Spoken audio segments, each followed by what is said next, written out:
attend this discussion panel on behalf of Rustle of Book Club.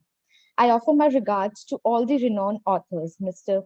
Nitupal Gohain and Ms. Samia Radha Vidyadhar. Before beginning the event, I would like to tell you all something about these authors. Mr. Nitupal Gohain is a government servant currently serving as Assistant Registrar of Cooperative Society for the Government of Assam. In 2017, he cleared the Assam Civil Services and joined the Allied Service of the Corporation Department of Assam. Since then, he has been in his current job. Uh, they have started a literary journey in 2017. Many of their poems and short stories have been published in print and e-journals such as Muse India, Spill Words, Setu the Bilingual, The Hunts India, Poets India, Youth Ki Awaz, and many more. His short stories have been published in many anthologies, out of which a book called Home, City of Screams, both published by Half Baked Beans. A Fallen Leaf and Shattered are worth mentioning. Uh, he was one of the winners in the first edition of co-author project conducted by Half Baked Beans, and as an outcome of the project, he co-authored a dystopian thriller 235 with 2035 with Shruti Jain, a resident of Canada. The book is doing well with positive reviews on Amazon and Goodreads. The book also won the Best Science Fiction Novel for year 2021 by Sharing Stories Book Award. His debut historical fiction titled The Legend of Lachit, The Legend of Lachit Borfukan, published by Locksley Hall Publishing and represented by the book bakers, narrates the inspiring tale of the Ahom general Lachit Borfukan in a manner never told before. The book has been acquired for adaptation on screen by leading production house Almighty Motion Pictures. The book is still topping the charts and has receiving great reviews. The book has also been awarded as the best fiction book by Asian Literary Society for the year 2022. His second book, released this month, is a true crime story set in 1970 of Assam titled The Rajkowa's Murder, which narrates the famous and shocking story of the quadruple murders of the Rajkowa's family. The book has also been acquired for visual adaptation by a renowned production house. So I welcome you, sir, on behalf of Russell Book of Club. And now I'd like to introduce Ms. Samia Radha Vidyadhar.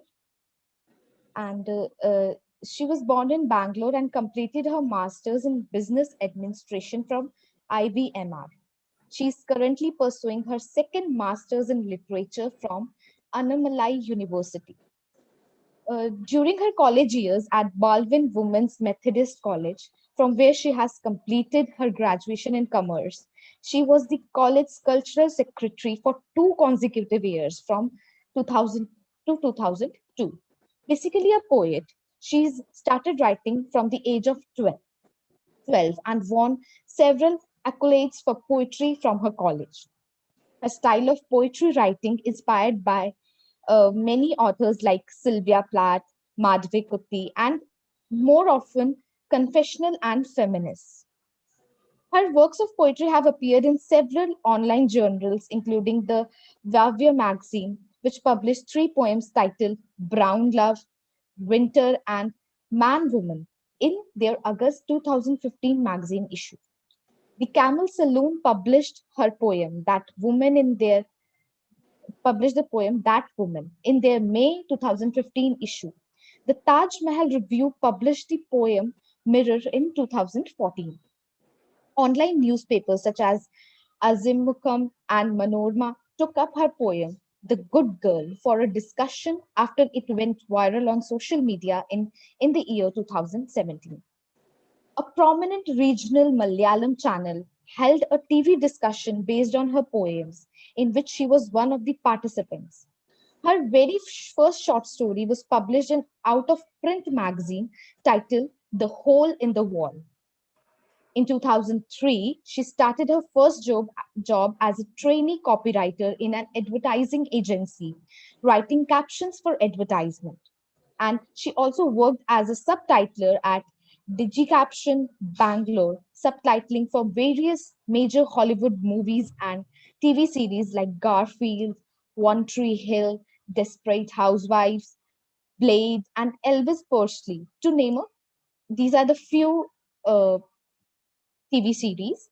She presently she works in the Malayalam film industry and has subtitled for several religion cinemas. Apart from subtitling, in 2008 she was the script assistant and associate director of a Malayalam short film titled "Burn My Body."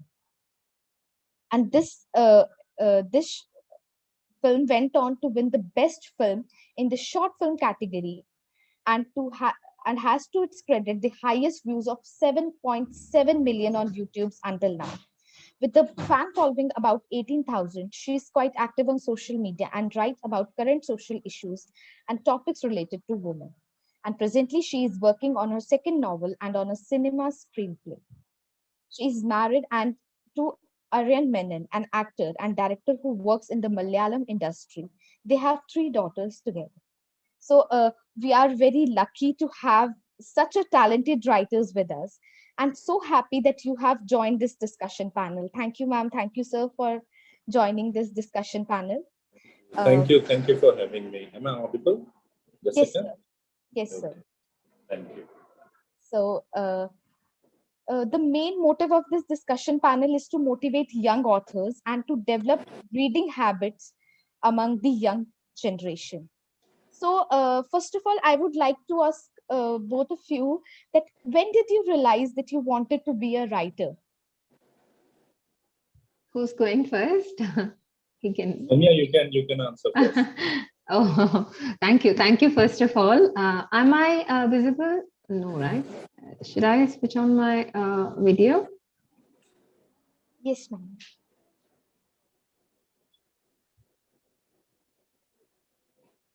Hi. Hi. Yeah. First of all, thank you so much for that wonderful introduction. I'm also honored to have another guest, Nilital, and thank you so much. I mean, this is the first time I'm hearing about you, and it was a great introduction. Thank you. What was the question? Sorry, once again. When did you realize that you wanted to be a writer? Actually, it was not a realization as such. I think it was in my genes to write because my grandmother was a poet and my father is also one. So it was in my genes to write because I started off with poetry. And then because I could not write long stories and stories, poetry was it's always a part of my conscience. So I started off when I was 12 years old and started writing poetry. And then recently I ventured into short stories and now just completed my first debut novel with the Bookmakers. And here I am. So should I? Yes, sir. Okay.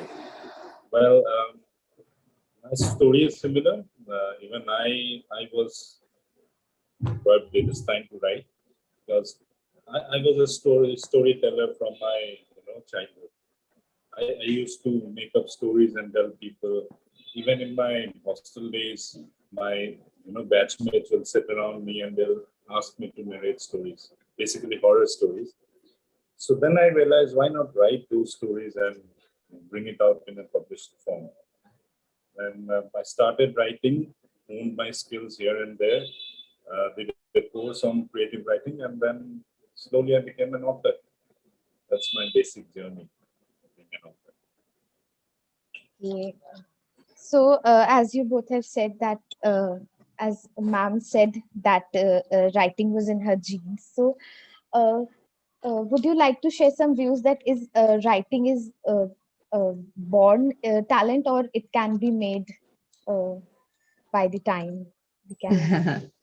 Yeah, of course. It is actually both, I guess. it can be inborn. I mean, you can be born with the flair for writing, as well as you can always make it, if you, in the future in your lifetime. Because as you read, when you're a kid, you keep reading and reading. It almost comes to you. When I was reading as a child, the amount of novels and books that I used to read, I used to keep dreaming about writing. Even in my dreams, I used to keep writing. So it was, it became a part of me so much that I had to start writing at least once, once during my life. So it can be both. I guess it can be both. Yeah, I agree to you, Samya. And I just add one thing which you have emphasized on. People should read first, read a lot of books and understand the nuances of writing, to write good Definitely. stories. Writing is much more than, good stories. It's how you put out the story, how you narrate the whole, incident. That's about it. And secondly, to be a good writer, you have to, observe your surroundings and try to find stories in the happenings that's around you. It's very important because every time it's not possible to conjure stories just from the imagination. So you have to look around and see if some incident is going on and if there can be a story made out of that incident. That's very important. That brings the authenticity and the credibility in the writing. True. Thank you, sir. Thank you, ma'am. So, as we all know, the main topic of discussion is film adaptation of novels.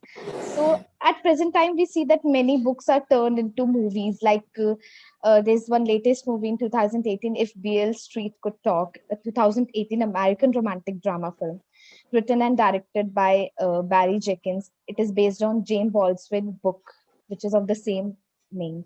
And there are many Bollywood movies also, like which remake the novels like Shakespeare's Hamlet, and one of the recent authors, Chetan Bhagat. There are many movies based on his novels. So, what are your views? Is it really good to movie, adapt a novel into a movie? Soumya, you go first. Yeah. Okay. It has its own advantages and disadvantages. The problem is commercial cinema. If you look at commercial cinema and the way they adapt a novel into a movie, they add a lot of masala and they add a lot of humor and their own stuff. Probably the essence of a novel is somewhere lost when you look into commercial cinema. But then if you're really, if you look at regional cinemas like Bengali films or Uriya films or even the so-called the South Indian languages, they there are some cinema makers who adapt novels that are very artistic, very they have a deep emotional connect, and they adapt them into movies with the same essence, keeping the same essence, and the soul of the novel is always kept intact. I would prefer it that way rather than the versus the commercial cinema that is always probably for a lot of people commercial cinema is important, and it gives the fun element. But then when you think about a novel, the emotions the writer goes through when writing a book, it I don't know if you can really get that on screen when you're doing that. Probably a lot of people will. So there are advantages as well as disadvantages to both, I guess. Well, for me, I've seen the Hollywood industry is very successful in adapting, books into movies. If you see the movie The Fault in Our Stars, and if you have read the book and if you've seen the movie, they almost correlate, and you can feel the emotions which you have felt in the book with the movie as well. So the Hollywood industry has done some remarkable jobs in, adopting movies from books. But unfortunately, we have not have had good products in Bollywood. I've seen South Indian cinemas. I've seen many South Indian films, good South Indian films, but I'm not sure if they have been adapted from books or they were conjured from someone's imagination or something like that. But yes, the industry is good. If the book is picked up for a visual adaptation, then the first thing is the finances. You get a good remuneration for your the book, and secondly secondly, there are two ways how the book is picked up. The first thing is they are picked for option. The option is that the director will pick up the book for probably a year, and they'll pay you some lump sum amount so that they can, option it to various OTT platforms or producers, or for that matter, various production houses. And if within 1 year a deal is struck, that deal goes to the director, and probably the option money which the author got, that will be kept by the author. But if the director is not able to, secure any deal within that year, then the rights of the book return back to the author. That's the first way. And the second way is the perpetual right. That means the author sells the right for that book for entire. So any movie made out of that book will be made by the particular producer or the director who has acquired that book. So the first option is good because, in some way or the other, the right comes back to the author. But the second option, gives you more money. So it all depends on the author, how he wants to sell it, and probably if the book is good enough for being picked up for visual adaptation, that is also important. Unfortunately, both the books have been picked up, and I don't know if the producer liked the story or not. But yes, he picked up the books, and the Legend of Lachit Borphukan was being mainly wrote, with that idea in mind that if someday it is adopted for visual adaptation, how it will be. So the scenes that I've written in the book has been placed or imagined or visualized in that way only. So hoping to see that book in big screen very soon. And yes, the second book that was picked up before even I completed the writing process. So it was only on the basis of the synopsis that book was picked up, and it was a case which propelled the sales of an Assamese newspaper from mere thousands to lakhs. It was selling some 4,000, 5,000 copies before that case was published in the newspaper. When the paper started publishing it in a episodic way, that murder case, and the sales went to lakhs. So that case has immense potential, and the producer, once he just heard the synopsis from me and Suhail Mathur of the book makers, he was sure that he's going to pick up the book. So it took me 2 years to write the book, but yes, it was picked up just on the basis of the synopsis. So I've been lucky in that way. But yes, the book has to have some good, stories or potential to be picked up in the screen. And it's not that good stories. It's not that there can be a possibility that there are good stories, but it's not picked up for screen because, again, as Samia said, the visibility or the emotion that can be, visualized on the screen has to be, in line with the things that are written in the book. So sometimes even if a good story is there in the book, it might not be, that appealing in the visual medium. So that can be always a possibility. But yes, books, if properly adopted on screen, I think definitely it's a very, upcoming and very rewarding industry. But sir, don't you think that turning novel into a movie loses the sole purpose of that particular work? As when we see a movie, many director modifies many things. Means it is different in novel and it is portrayed differently in movies. Like we have seen lot of movies based on biographies of some famous people. So there are lots of modification on that. So how will you justify that? Soumya, please, you can elaborate on this. I think she asked you. Okay. Okay. All right. For that matter, it all depends on the producer or the director who writes the script based on the book. Uh, I'll just give you an insight on this. While signing the contract, there will always be a clause where the producer or the director will keep that clause that he can modify and add, delete sections from that book. So that gives him the right to do that. But if it is justified or not, that depends on the person who is making the film. And he has to have that, that moral obligation or that moral responsibility not to skew the story too much and not to, add things which can, never happen or which can never be added. So it all depends on him.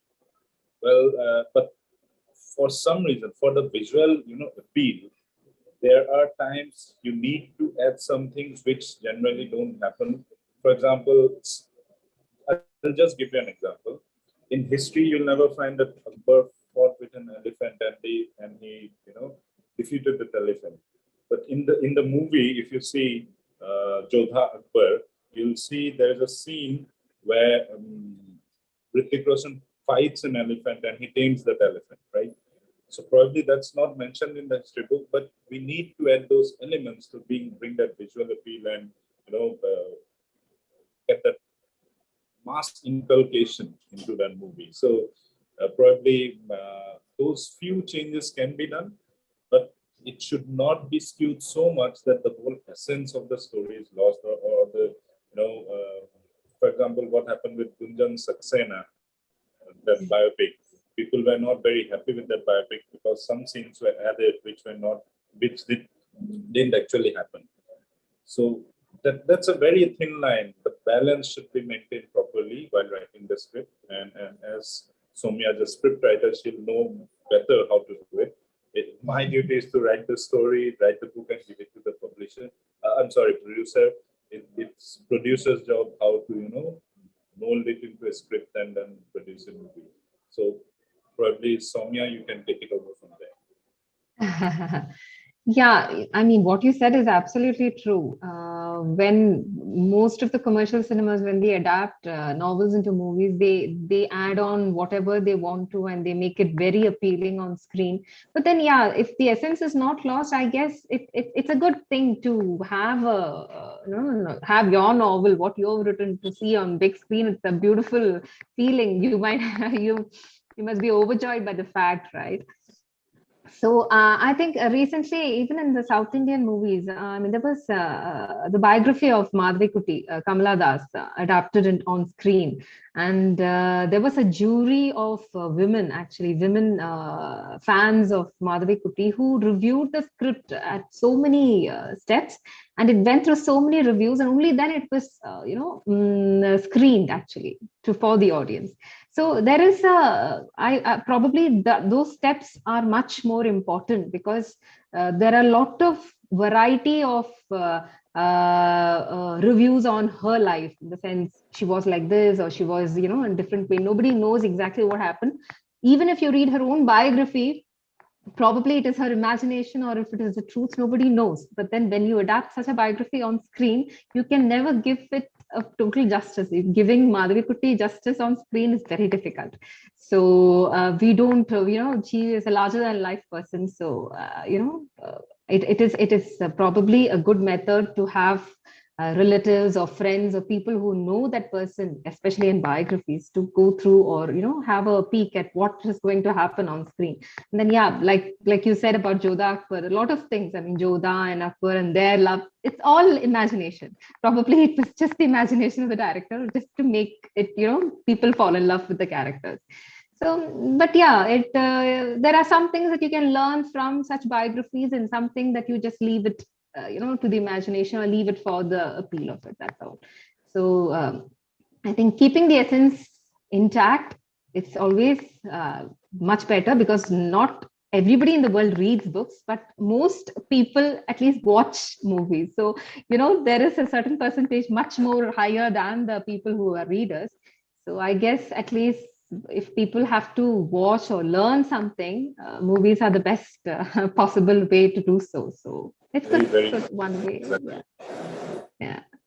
Yes, even I believe that it is one of the advantage, that if book is transformed into a film, so people can see the characters alive, and what they have written novel. It is their imagination, so they can see the characters alive. So it is a good source to uh, adapt a film on novel. So I would like to ask you, what was your feeling, or what will be your feeling if your book will be transformed into a movie?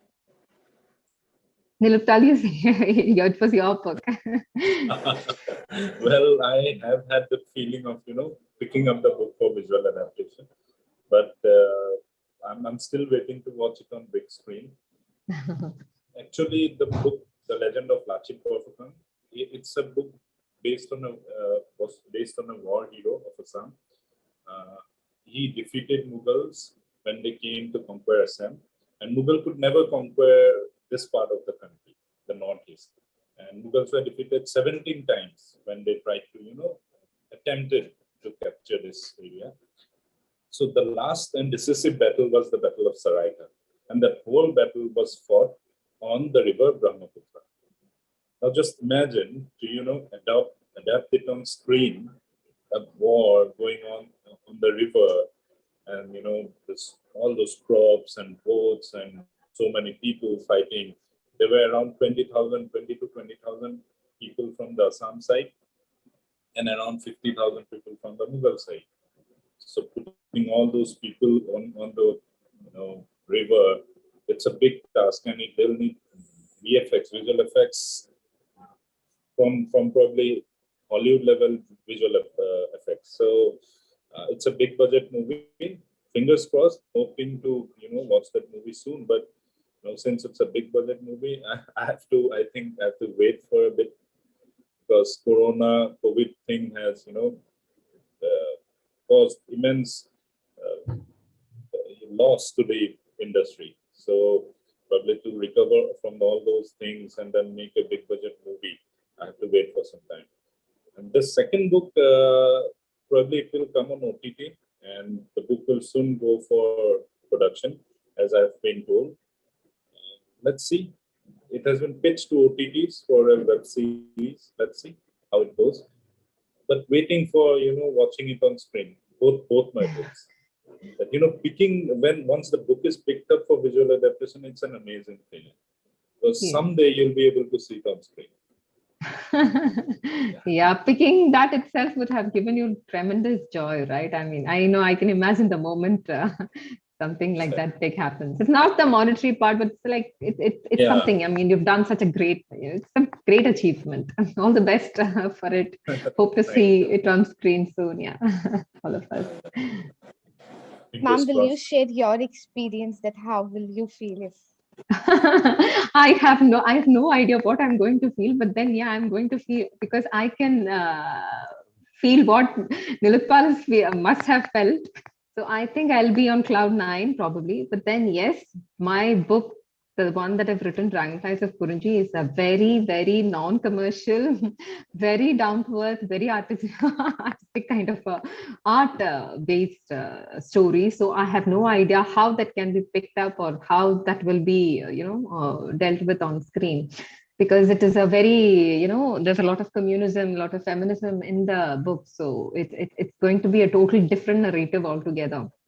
But if it is picked, it's going to be probably a very, subtle, soft-paced movie, nothing commercial about it. So, but then if it is, then I'll be very happy. Definitely. So you both are very renowned writers. So how you form your ideas about writing? What inspires you to write? How you form the ideas? I think, you please go on. Please go ahead. Please go ahead. It's okay. Okay. I think when I started off with poetry, reading a lot of poetry gives me ideas. I don't know how it does. More than reading a novel, poetry gives me the idea. Probably it's just a word or just a phrase. It instantly triggers a kind of imagination, and then I usually end up writing poetry, but then I elaborate that into a story, and then that's how the story idea forms for me. Or then you keep reading and reading, something will trigger you. You know, your imagination itself might be that point that triggers you, or a word that might trigger you. And I've always been inspired by Sylvia Plath and Nan Sexton, and the feministic confessional form of, you know, writers who give it a very confessional and a very honest writing. I love the honesty they show in their writing. It's very straightforward and very forthright. You know, it's very difficult to write so boldly because you have to lay down your life as it is to people to read about you. And that is what I have been, you know, I have always been inspired by people like that. So I usually read Sylvia Plath or Kamala Das to get into that you know, phase or the mood of being imaginative. So plot ideas come like that for me usually. Yeah, Niripal. Yeah, sure. Well, I've read a lot of Kamdadas when I was, doing the diploma course in writing, so I can understand how inspiring it was and how you got inspired to write on that line. Yeah. For me, basically, I, as I said before, I look around at people, I look around at incidents, and I carry a blue diary with me. So whenever I see something, interesting or something which can be turned into a story, I jot it down in a small, one or two sentence idea, and I let it, stay for some time. There comes a time when that idea starts to intrigue me, and it pushes me that no, you have to write it on the paper and make it a story. And generally, sometimes, if you have to submit it for a competition or for an anthology or something like that, you pick up those ideas and weave a story around it. So my basic idea was I get inspired from people who are around me. I'll just give you an example. I was attending a funeral at a Hindu cemetery, and what happens in Hindu cemeteries, once the family members light the fire and the pot starts burning, it's people who are from the family, they generally leaving one or two members from the family to collect the last ash, and the well-wishers stay around and chat among themselves till the body is completely burned. It's a bit of dark thing which I'm saying, but yeah, that's the that generally happens in our place, or in generally in Hindu cemeteries. So I was there for a friend of mine, and we were just chit chatting. Then one fellow who was sitting next to me, he started narrating me a story. It was his own experience. It was like he went. It was a New Year party. He was attending a New Year party. At around 12 o'clock, he was profusely drunk with four of his friends, and then one of his friends got a call from his phone that his grandfather had died. So they were profusely then drunk, and there was nobody to take that body to the crematorium. So these four people came, and then in Assam, in rural Assam, you don't generally get vans or anything to take the body to the crematorium. You build palanquins, kind of a palanquin where you take the body like this on your shoulder. So these four friends, they built this palanquin. Somehow they built a palanquin. They were profusely drunk, and they got that body, a frail figure of that old man on that palanquin, and then they were carrying that body to the crematorium, which was about 4 to 5 kilometers away from the house. And it was all dark, rural Assam. There were not much light there, and they were going on the basis of a small torch. It was just a torch that was leading their way. And suddenly, one of their friends started telling that, bro, I feel that the palanquin has become lighter. Then the other three also started saying, oh, yeah, it feels light. When they put it down and it turned, the body was not there. It fell somewhere, on the way. So then they returned and they started searching for the body, and they got the body finally somewhere falling down. They put it back, and then they brought it to the crematorium. So it was, that story. I weaved it in the story. and then it was published in an anthology called Chapter. I'm sorry, it was published in the anthology called Fall. The basic idea of anthology was we had to interpret the word fall into different meanings. So my fall was that the body fell from the palanquin. So that is how I get my ideas.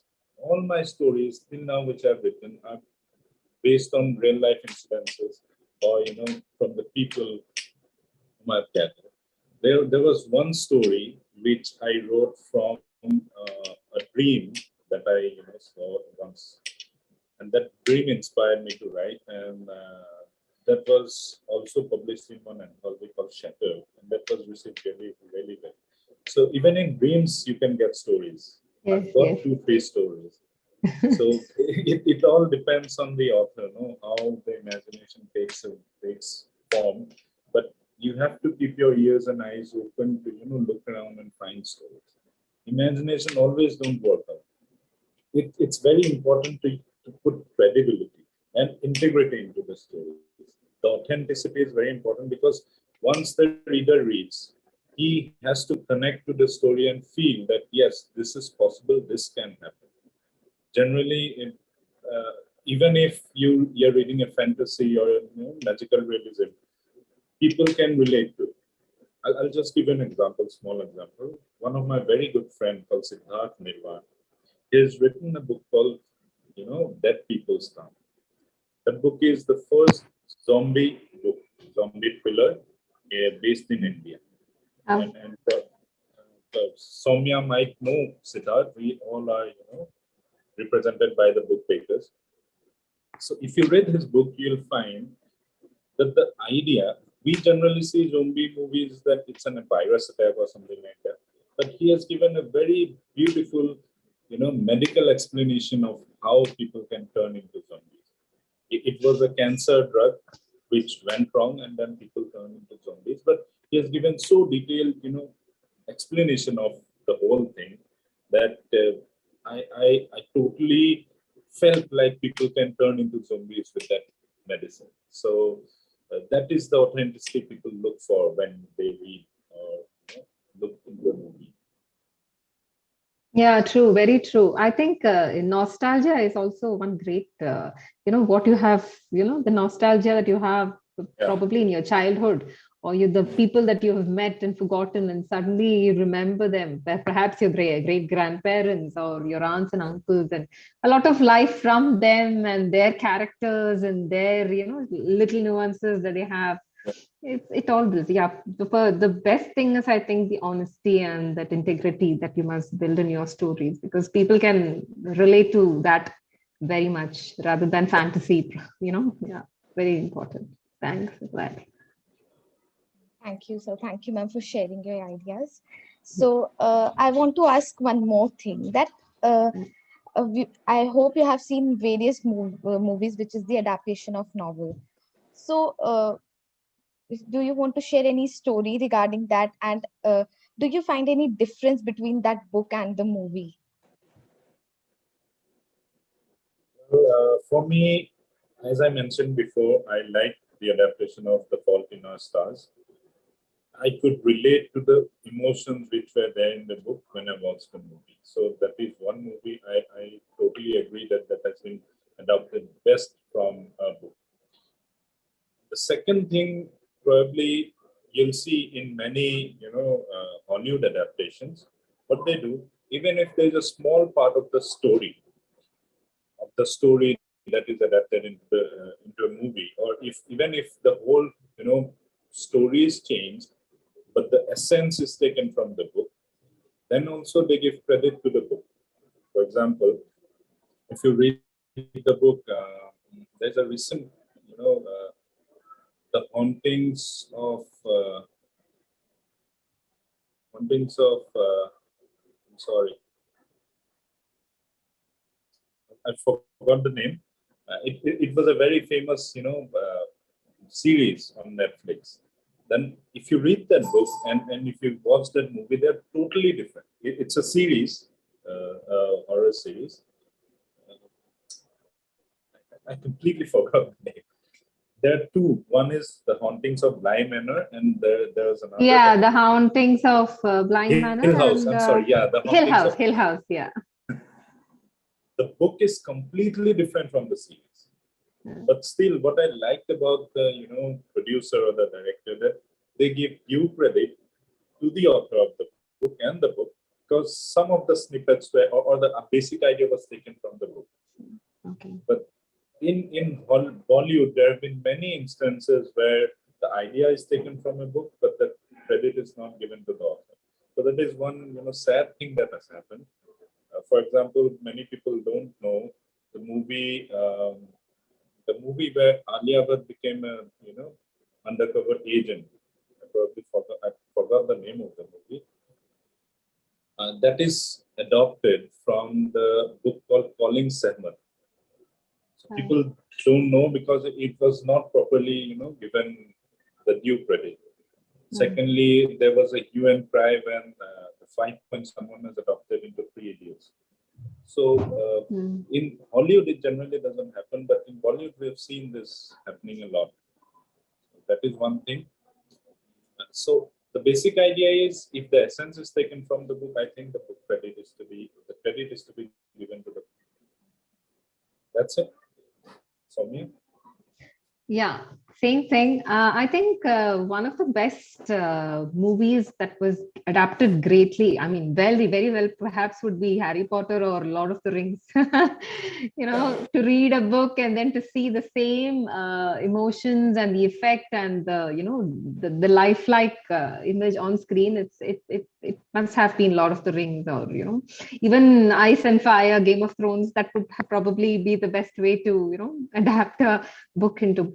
Perhaps even Life of Pi was made very well, because it was very difficult to make such a book into a movie. It would have. I wonder how the director would have used his imagination to completely transform that, so that the audience would understand, even a layman would understand the what is happening on screen, rather than reading the book. The book itself is a little weird and difficult to understand in the beginning. So perhaps to take difficult books or logical books like that have deeper meanings, or such books, adapt them into movies, would do justice to a certain extent, because a lot of people would then understand what the author had in mind, or what the author meant to say. So I think those were the kind of movies that I liked, these larger fantasy movies, or even To Kill a Mockingbird, or It, for example. Even Stephen King's horror movies are perhaps, The Shining was one of the was done very well. So I think such movies are being given justice, and their essence is not lost when they appear on screen. But I don't know about the Bollywood part, because I still have my skeptical when it comes to Bollywood. But Hollywood, they do a better role, I think, when it comes to adaptations. Yeah. So now I would like to ask both of you that what the lesson you have learned from your journey, what you have learned. Go on. Well, Samia, please go ahead. Lessons. I have learned a lot of lessons, I guess, because 4 years of my life that I took up in writing, probably it invoked a lot of memories from my childhood. And it's perhaps the people that I was not, that I'm not right now in speaking terms with, I realized why they would have done certain things, what they did in the past. Or perhaps I know them quite better now, so that I can forgive them. I think that was the best lesson that I learned ever when I wrote my novel. And I never wrote my novel. I never knew the ending when I was writing the book. It did not, I had no idea what I was going to, how the climax would be. I probably wrote the last page first, and then I came back to the first, and then it all came to me. So I think even when I write backwards, the journey was always backwards, and then I came to the ending. So I think that is the first that you keep on learning when you're writing. You keep learning. Probably you know your mistakes. You know what the kind of person you are. Are you a strong person, or are you a weak person? You learn about yourself a lot, and you are, in the process you also learn about others. I think, and a lot of I learned a lot of words. Perhaps that was also another lesson. I kept looking at the dictionary and coming up with new words and introducing and discovering new words. So that was a great lesson I learned. And these are all good life lessons, I guess. Reading gives you a different kind of a lesson. Writing, that is a totally different emotion altogether. It gives you different experiences. Yeah. Well, for me, both my books are, adapted from real life incidents. The first one is a historical fiction. So for that, I read a few historical fiction before, and as I said, and Samia also said before, that reading is one of the prime things which you need to do if you want to write. So I read a few historical fictions and understood how historical fictions are written. Probably picked up a few mythological, books too. Then once I started writing, I wrote the synopsis based on a book which has been written in Assamese, and on the basis of that book, I made a synopsis and I sent it over to the publisher. But when I actually started writing the book chapter wise, I realized that only depending on that book would not help me. So I collected a few more books, a few more articles, and then I went to libraries and searched for papers, those research papers that people from the history background do. I checked on them. While writing, you face various obstacles, various small obstacles. For example, if you want to write, okay, on 15th of probably August, the whole earth was dark. Okay, for that you have to look probably in 15th of August 1986, the whole earth was dark. So then you have to go back and check if on that day there was a Amavasya, there was dark moon or no moon day or something like that. Because these small things, once you start writing, they come, they start bothering you. So you have to research on that. Secondly, if you're writing a book based on real incident, then it's better to visit those places and understand the environment of the places. You have to look from various angles and see how the place will look, what actually happened. You have to visualize in that place and then get the essence of that place. That's important. So these things I learned from my first book. And the second book was a murder mystery.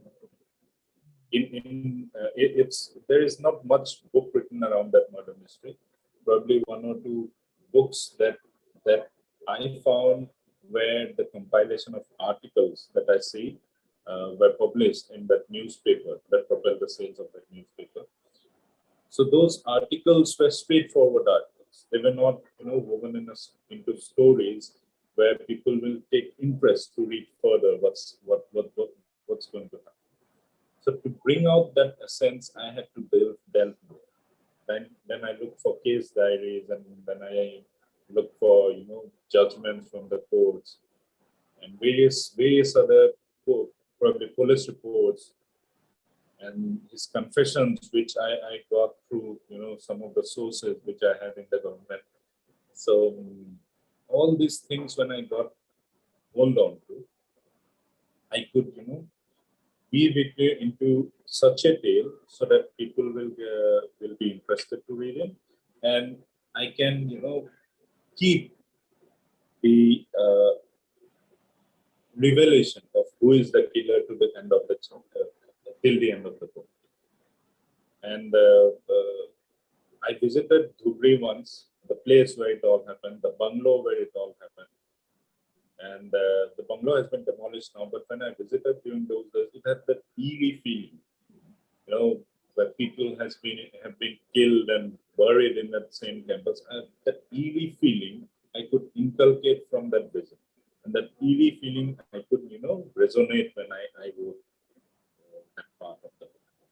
So that's very important if you're writing real life stories or probably non-fiction.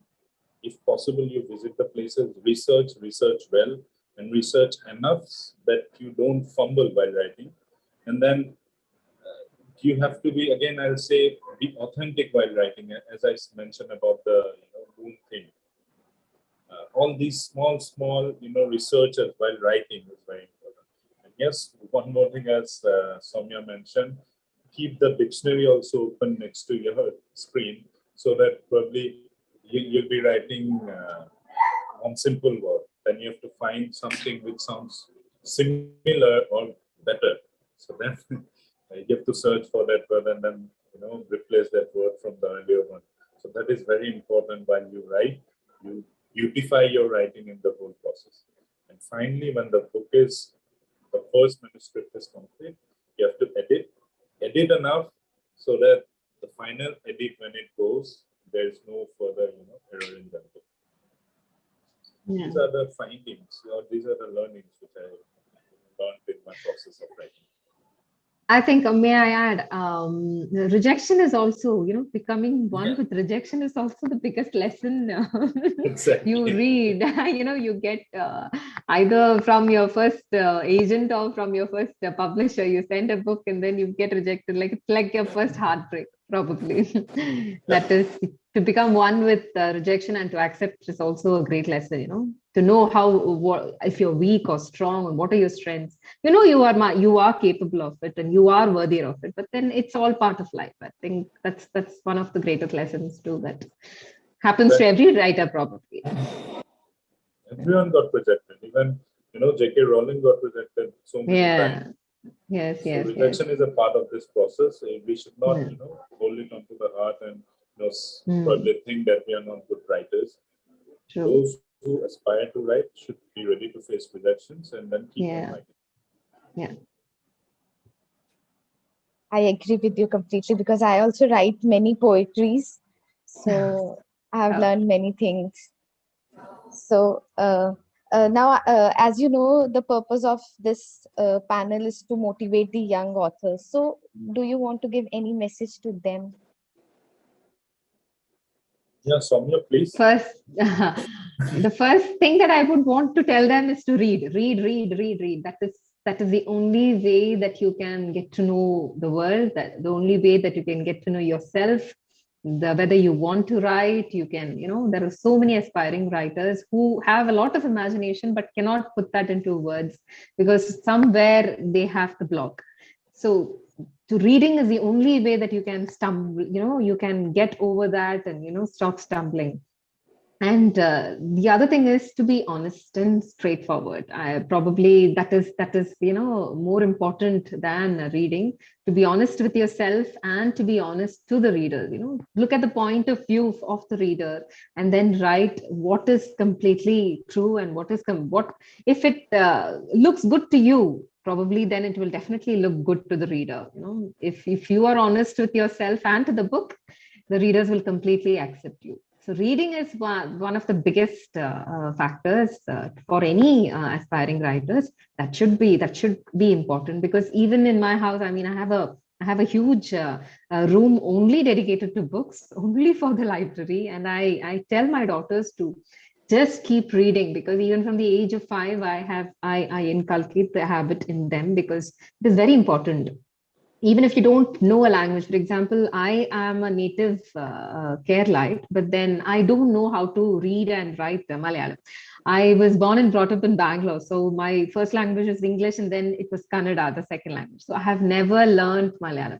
And it is of great disadvantage to me because I miss out on so much of Malayalam literature that is so good in a sense. Bashir and Tagari, and there's so much of Malayalam literature out there in my library, but I have no access to them. I cannot read them.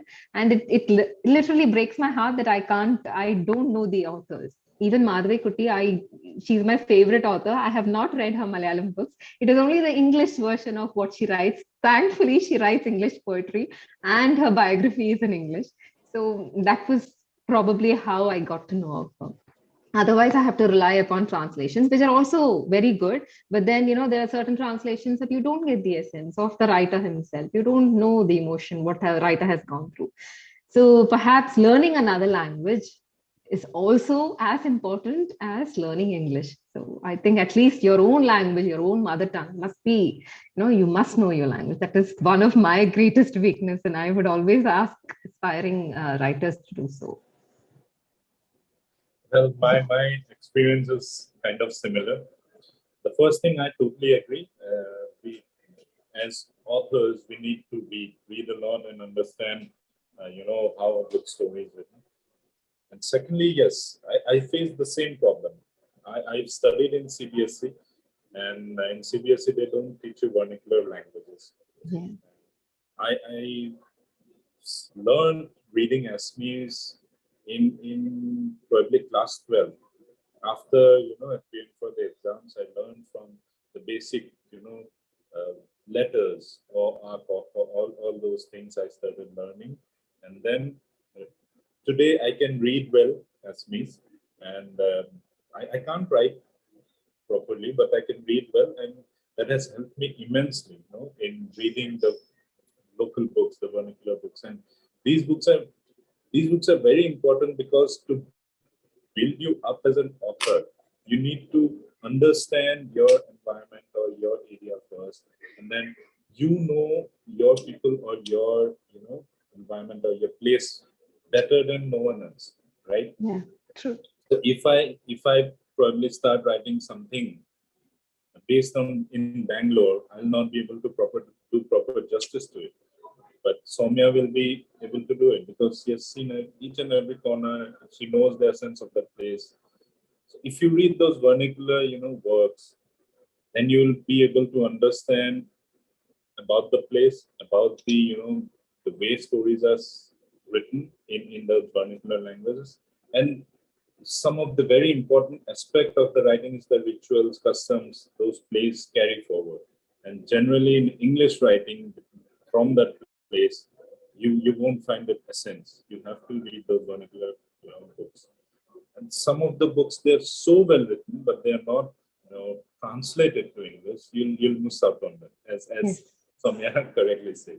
So read at least minimum 2 languages you should know, and probably read enough to understand how to write. And one thing I'd suggest that if possible, people can do some online course or something on writing, because there are various sections of writing. There, it's not that people can teach you right, but they can teach you how to structure your whole thing. They can teach you how to structure a poem. They can teach you how to structure a story, how to structure an article, how to structure a script if you're writing for a movie.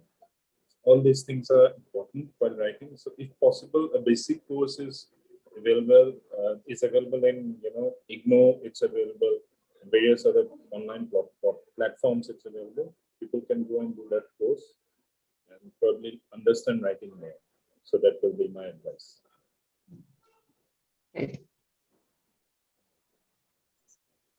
Thank you so much for attending this panel discussion.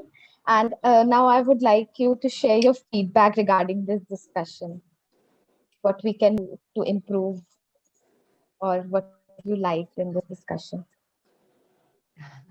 I like the topics that you got brought about, especially because Nilipal's books have gone, have been adapted into screen. And, how important it is or how beautiful that emotion is. It was amazing to hear it from the author itself. And a wonderful session. It was a good one. Both of us had a lot of ideas and we exchanged them, and we got to learn a lot of things from each other and from you. Thank you so much, Jessica. Lovely. Well, Jessica, Rahul is a very good friend of mine.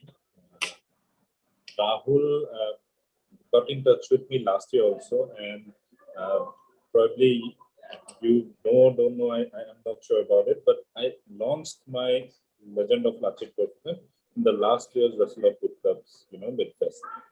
So it was a very great feeling then. The first launch was done here, then I organized the launch physically after the COVID was gone. Okay. So I have been with Rustle of Book Club for a long, long time. So thank you for inviting us, and it was a wonderful session. Samia and I have another session this Saturday at Yeah. 8:30. It's on a platform called Mensa. You can download it, and Mensa, it's an online app. You can download it and listen to our conversation at 8:30 p.m. this Saturday. And it was a wonderful session. We exchanged ideas, yes, as Samia correctly said, and it was fun talking to both of you. And you hosted it really well. Yes. By the young, aspiring author Jessica. Yeah. Keep writing. And if you ever need Thank any you. guide, Soumya is there, I'm there. Please feel free to get in touch with us. Thank you. Thank you, sir. So, thank you. We are very grateful that you have spared your valuable time and graced this function. So, I would also like to thank Rahul Suri, who is the founder and director of Rustle of Book Club, and for making this event even more success. And thank you to all the audience who have contributed for the success of this event. So now I want all of you to stay tuned for the upcoming discussion panels and the competitions, which Rustle of Book Club will organize tomorrow and day after tomorrow. That is 5th and 6th of August. So we will end this discussion here. Thank you so much. Thank you. Thank you. Thank you. Sir. Have a wonderful day ahead. Have a wonderful Bye. day.